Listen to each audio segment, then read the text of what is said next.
We're all very proud of our program here. It's been around for probably almost 25 years, and we're one of the biggest children's cochlear implant centers in the country. We serve over 1,500 children and do about 125 new implants every year. When I think about the mission of our program to maximize hearing access for children so that they can really reach their communication potential, it's really a privilege to see that happen day in and day out. Our therapy can happen on site or it can be a teletherapy model, and that's been really successful and positive for families who haven't had the resources or the time to come to the center on a regular basis. Part of our program includes a financial assistance grant that families can apply for, and this covers the cost of hearing aids and medical expenses related to hearing loss.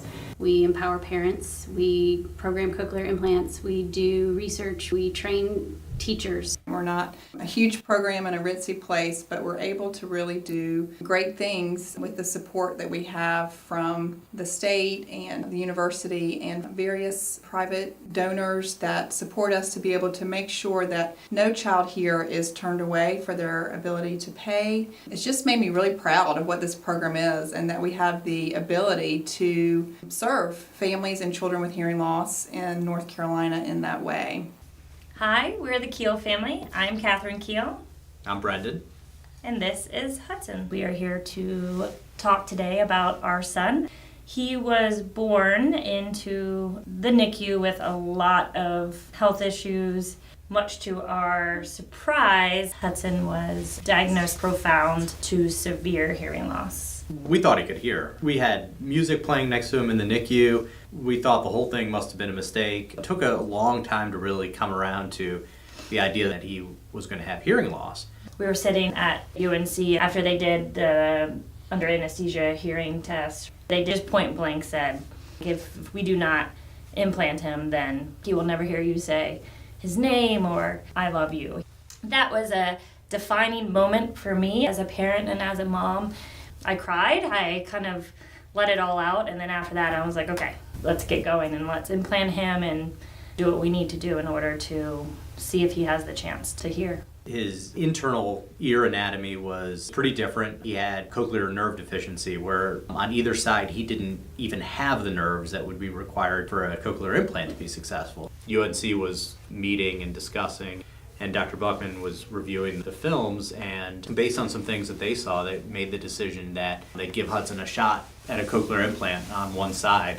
We came to his activation day, which was on his first birthday. They connected the lead to his cochlear implant for the first time and started playing some beeps, and we noticed him look up and start to look around a little bit, and for us that was our first clue that something might be successful here. Catherine said hi to him and he smiled a little bit. He could actually hear people saying words, not just hearing loud sounds. That's what led us into us working closely with the Children's Cochlear Implant Center at UNC. There is a lot of testing, booth tests, therapy, all these things that you go through. The Children's Cochlear Implant Center at UNC helped us through all of that. Hannah was our therapist and almost felt like an extension of our family. Hannah was educating us on how to help Hudson on a daily basis, and it was kind of coaching the two of us to communicate with Hudson. Hannah came to our preschool, that's right. Sat down with his teachers, reviewed the environment, educated them on Hudson and how to best participate in his therapy. And I mean, that just felt above and beyond as far as we were concerned. Now Hudson is almost 5 years old and has achieved age-appropriate verbal language. He is in a regular 5-day-a-week preschool with a bunch of kids that don't have cochlear implants, and he is speaking and understanding language at an age-appropriate level. We were lucky enough to be sent somewhere that was innovative and on the cutting edge of what's possible in helping kids with profound hearing loss to hear. Hudson's very unique. He's the only person that they have seen with cochlear nerve deficiency that can hear and talk at age-appropriate levels. We celebrate the fact that he's just a normal kid. and very thankful to the Children's Cochlear Implant Center at UNC for this amazing gift. We are thankful for UNC. You guys have been such a blessing, and we would encourage anyone else who is struggling and wondering if their child who's hearing impaired could ever communicate and have a conversation and read books. That's all possible. You just need a good foundation, and you need good people to kind of walk with you along the way. She's come a long way, and I don't think we could have done it without the program and the support and the family that you make and the other parents that you meet. You feel at home, and I think that makes a difference in the therapy in the long run. It's you feel like you belong somewhere.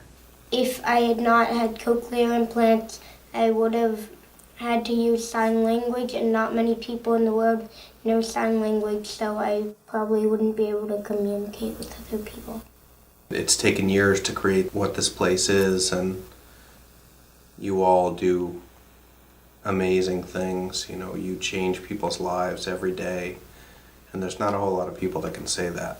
These amazing programs, it helped me experience what it's like with these, and I thank the UNC program and Castle for helping me.